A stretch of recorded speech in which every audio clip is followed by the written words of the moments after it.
So today we're at Kimberlee Farms in Somis. This is Kimberlee van Disterlo, and I'm here today with Anna Beal, the board member of the KWPN-NA.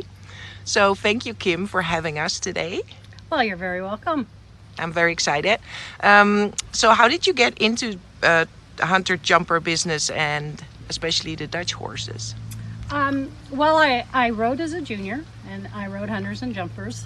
And in my mid-20s, I got this wild idea that I was going to buy a mare and breed her. And at that time, I reached out to Tish Quirk and was able to use her valuable insight and guidance and bred that mare to her infamous stallion, Best of Luck. May he rest in peace. And he produced several stallion sons. But my first foals were, the first four were Best of Luck offspring, one of which was a mare that I kept, and she was the foundation of my breeding program. I actually have a fourth or fifth generation foal coming from her great granddaughter that's out in the pasture, which we'll look at later. So that's kind of my mare line. I actually discussed my mare line a little bit at one of the annual meetings. Started with a thoroughbred mare, that's all we had in the mid 80s out here, and bred to Best of Luck, and continued to breed the each generation back to Dutch stallions, to the point where now, I've produced multiple star mares and geldings from that line.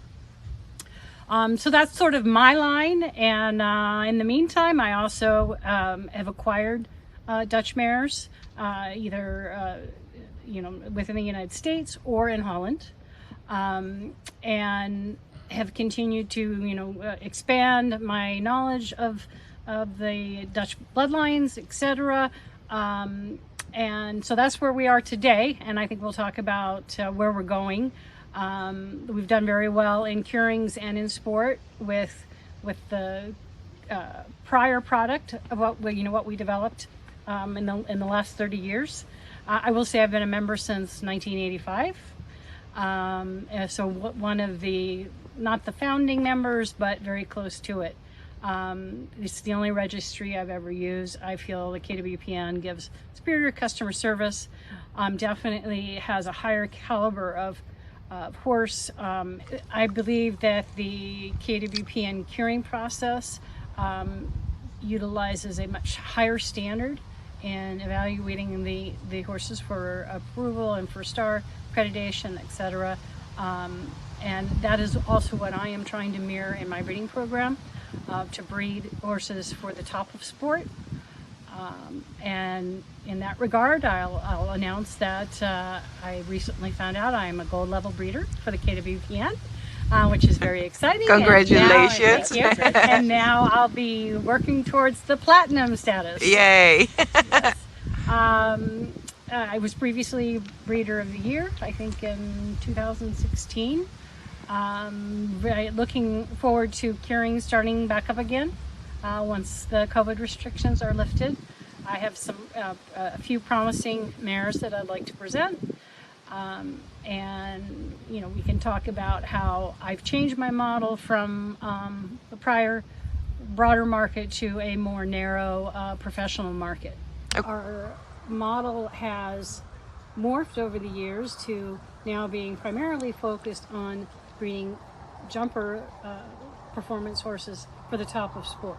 And in that endeavor, I have been very lucky to find two young professionals in the business who have a very ambitious and aggressive approach to being successful. And I would like to introduce Ben Stout and Emma Irwin, who are my partners in crime at Kimberlee Farms now. And they've been instrumental in refocusing Kimberlee Farms business model, and very excited about the future. And I think that they can talk about what our plans are for the future a little bit more. Yeah, and how you met. I'm curious how that went. How did it go? Kim and I met over Facebook actually when I was still working in Holland. I saw some of the horses that she was breeding, and I didn't know people were breeding, you know, those bloodlines here. So I reached out, we started talking, and it turns out, you know, kind of when I was looking to come back to America, she was looking to make quite a few changes around here. So that was in February, and then by March I was back here, beginning of March of Beginning of COVID. 2020. Yeah, right when COVID happened. Yeah. So Just 2020. for the annual meeting at DG Bar. Yeah, right. Yeah. Yeah. The week before the annual meeting. Yeah, and it's Emma joined us about a year ago now. She worked in Europe for what, 4 years. So we've kind of morphed Kim's business from, you know, breeding a lot to scale down the breeding. We've worked to increase the quality of the breeding, and then bring in sale horses as well. So now it's a mix of both sales horses, breeding, and then producing Kim's ones that we decide to hang on to. This is Vibe. So it's essentially, instead of a whiteboard, so we have all of our horses, and with each horse you get, I guess I gotta go somewhere else for that. You can keep all their information, passport, x-rays, everything, but instead of having to check off things on a whiteboard, you can just add what task, and each person is color coded. So BS is me, E is Emma, so I see what horses I'm riding, what horses she's riding. When you're done, all you got to do is, let's see, we rode Mistral, you check it off and it goes away. You want to add a new thing, hit plus. You have all the different tasks, different users who could do it. You could put a time, and then two, you can go back and see what you've done with each horse every day, because it saves it. And you can make like a whole printout from a schedule from the past months or something. Yeah. So if a horse gets hurt, maybe you look back and say, okay, how many days did I jump it? Maybe, you know, Yeah. what went wrong there. To find relation, what yeah. happened, Exactly. Yeah. All the stalls in here are 12 by 16 with 16-foot runs. The biggest difference we do here than other places, we do full bale hay nets in all the stalls instead of feeding. So this lasts the horse 3 to 4 days. It saves us a ton of time feeding, and it's much healthier for the horse because they eat all the time instead of just feeding. Super. How many horses do you have here? You said 12? We've got 8 in this barn, and then we've got, two in, we've got an upper barn up there behind the round pen. This 10 is- total. This is a young Westphalian mare, but we'll be breeding her this year. The foals will be registered Dutch. Jumping the 145s right Yeah. now. Who are you going to breed her to? That's a good question. Who was Panthargos? I think Yeah, we're doing, it was good. we're doing embryo transfers because Okay. she's. She's jumping, And yeah. is she? What are her bloodlines again? She's Blues, Bellini, Coleman. Yeah, Coleman's Yeah. Dutch. Yeah. Yeah.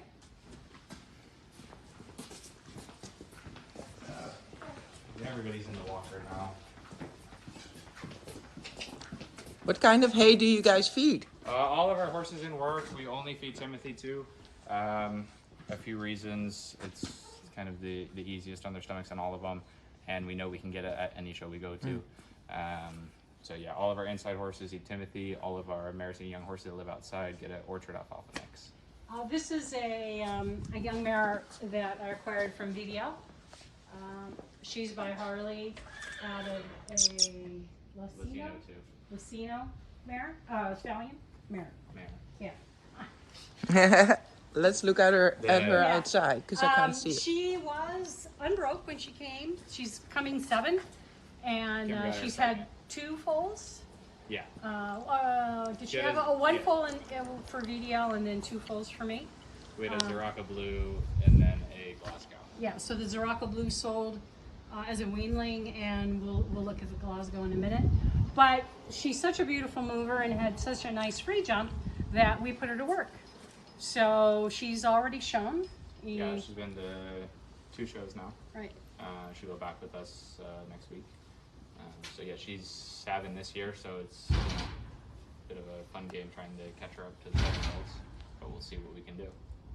Nice. So in here, The one on the left is by Carrera out of a Zeraka Blue Mare. We just sold it as a brood mare. Now left with her, Jessie. One that Kim bred. Very hot mare, and decided that she would be happier being a brood mare. She, very, like I said, very hot, and would get fairly stressed out at the horse shows. She had an erratic start. That was before the Ben and Emma days. Ben was able to show her and get her to 1.30 m, but her development was sporadic. And you know, now as a 10-year-old, she's carrying a baby. She's carrying a Contafino baby, and we're excited. It's her first foal. So we feed the outside horses orchard. It's got a little bit of alfalfa in it. We just free feed them. So we find they keep weight a lot better than throwing flakes. I know out east it's a lot more common to put big bales, but here not so much. So we just switched to this maybe 6 months ago, and all the mares have great weight. It's less labor time for us, so we really like it. And it stays dry enough here, because that's often the problem, yeah. right? When we are anticipating rain, we just put fewer bales in. Yeah. So they eat through it before it gets moldy. And we obviously will check for mold. Yeah. And then these will be our foaling stalls. We just set up cameras in here. We'll activate them today. So yeah, this is a newer 12 barn. by 24s. Yeah, newer barn that we put in. Looks super nice, guys. So you have a big walker here. How often do the horses go in? Once or twice a day, no less than an hour a day usually. Usually after work, sometimes before work, depending on the horse. But it's nice, saves us a lot of time because it pulls them out. It's good for horses to walk. So yeah, we like it a lot. So the one on the left, that's 2021 by Glasgow out of the Bay Harley Mare inside. The one in the middle is a 2020 by Orlando out of a Zeraka Blue Mother, and then that's a recent mare there in the front.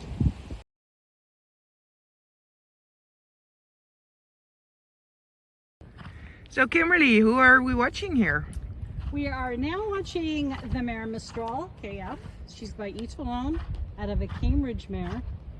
Her dam produced 2 approved stallion sons that competed in Germany, as well as a 3-star eventing horse. And you bred her in the Netherlands. Yeah, she was bred in the Netherlands. I found the mare through Janko at VDL Stud, her dam, and she was already in foal to Corlin. I sold that Corlin colt in Holland, and then we bred her to Etalon, which is a stallion that I have always wanted offspring from. And fortunately, she was a filly, so she's a keeper. Nice. And then you imported her when she was weaned? Imported her as a 2-year-old. Okay, as a 2-year-old. As a 2-year-old. So is that like standard procedure for you, or how do you normally do it? Well, I don't normally breed in Holland. That was a short-lived venture. I will now acquire sport mares, if possible, through the U.S. competition channels. Always looking, of course, for Dutch bloodlines. This one we'll keep for breeding. She actually did have an embryo transfer this year by the stallion Copycat Z, which is a Spike Coast stallion, and who's now showing, isn't he? He's showing in Europe, correct? Copycat Z? Yeah, with Harry Smolders. With Harry Smolders. Nice. So that foal is due in May. We chose to do ET with her because we are planning to compete her in the 5-year-old jumper classes, young jumper classes. In fact, she will be going to Thermo tomorrow and will debut in the 5-year-old classes next week. Nice. What is her best quality? A lot of scope. I mean, she's big. You know, we nicknamed her Ed Too Long because she's very big. Yeah, when I first came, it was almost 2 years ago now. The back legs were twice the length of the front legs. That was, just coming 3 years old.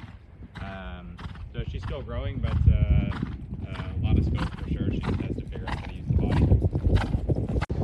So what type of a training program do you use with her development? How many days on the flat do you work her? How many days a week do you jump her? What's your normal program with the young horse? So she was started later than the other 3-year-olds, I guess now, not 2 years ago. Most of the 3-year-olds, we bring them inside at the beginning of the year.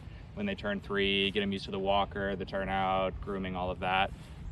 She was started about 6 months later than all the other ones just because of her size. And at the beginning, as a 3-year-old, we ride them at the beginning, 1 day a week, then 2 days a week, every other day, and it's not till the end of the 3-year-old year that we start riding them more consistently. This mare in particular, we always make sure at least 1 day a week she spends, the whole day on the turnout. She gets, if she wants to be good, she doesn't want to play under saddle, so you got to let her go get the bucks out on her own. Right now, she showed for the last year. It's been maybe 10 shows. So she's in pretty consistent work right now. I'd say probably 5 days a week under saddle. We don't jump much at home, just because we're back and forth at shows. If we jump them at home, there won't be any jumps left by the time we get to the shows. But yeah, I mean, maybe if we have a break, we'll jump once a week, but never more than that.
Hey Kimberlee, who are we looking at now? We are now looking at Gnarly Girl KF. She's a coming 4-year-old mare by Harley out of a Chin Chin Portland mare. I bred this mare in Holland and imported her as about an 18-month-old. She was started last year by Ben. She's got a nice trot on her too. Yeah. Yeah, she's like I said, a little mare with a big step. Yeah, for sure. There's a lot of small horses in the sport now, because it's, of course, they're getting more technical. They're Be more rideable, more absolutely turnable. And more turns. The time's getting tighter. There's shorter lines. There's longer lines. I've always strove to breed jumping horses that can move well. As we know, the canter is the most important gait in a jumper. Also, probably likely in a dressage horse as well. canter is very important. I think we look at a lot of the same things in the canter. Maybe not quite as uphill, but definitely we look for the power behind in the canter. Let's compare this to Mistral, the Etalon, where she's leggy but still modern. Absolutely. I mean, yeah. She's So, tall, but she's so athletic and cat-like in her reflexes that I think she's going to be able to jump big top sport. So it's not that we're necessarily looking for a small horse. Small It's a type. It's Okay, a type. Yeah. Yeah. That's athleticism in the horse. And the ability to adjust Yeah. in the canter is really important And- for a and jumper. power. And the power, Power. yeah.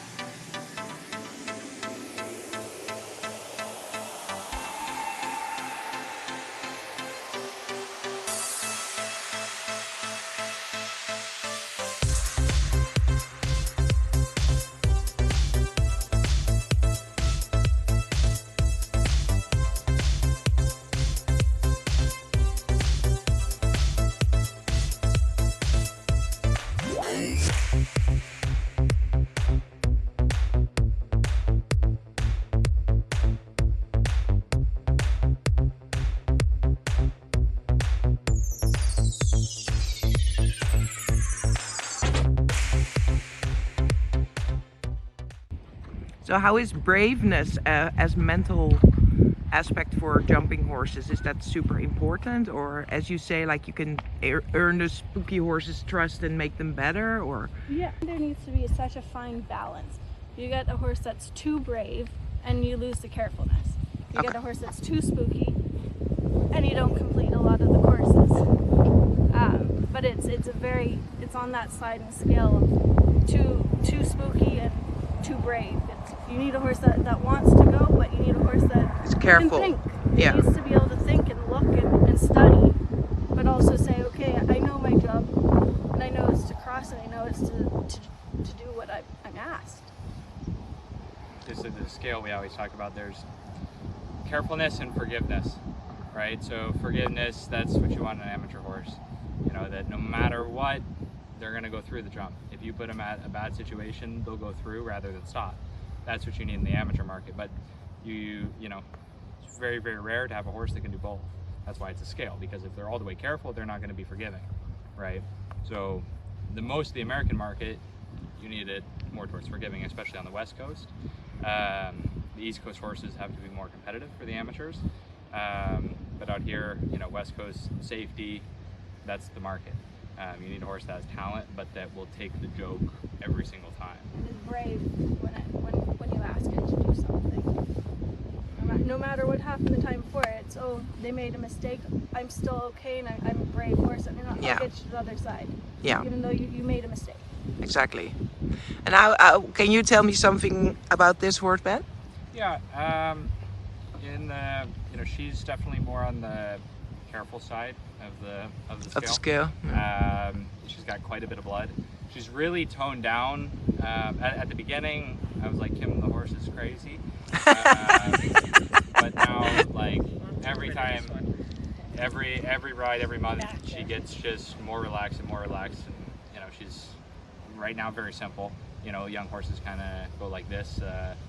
But yeah, she shows for the first time next week. So Taking the young horses to the bigger shows with the older horses is our approach to what the Europeans do, where they have a venue that could be right down the street and they trail ride their young horse down to get exposure. We don't have that, so we take the young horses to the big shows to get that experience. So when they do go to show, it's really a non-event for them. So when they're at the bigger shows, they're just there to school and just get a good Correct, just ride experience, around, get their yeah. confidence. And yeah, no, I mean, It's very in beneficial. November, you know, the guys take her out for hand walks and baths, and I sat her in the second week there, and it was like we were at home. You know, she's not looking at anything. She's not. You go in the, you know, it's very quiet here, but she goes there, and it's not a big deal. We went back in December, packed all around, took a few jumps in the warm up. You know, she's perfect. So now she's going to go show. It'll be her 5th week there. First time showing, but 5th week, and it's not a big deal.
How many foals do you produce each year still?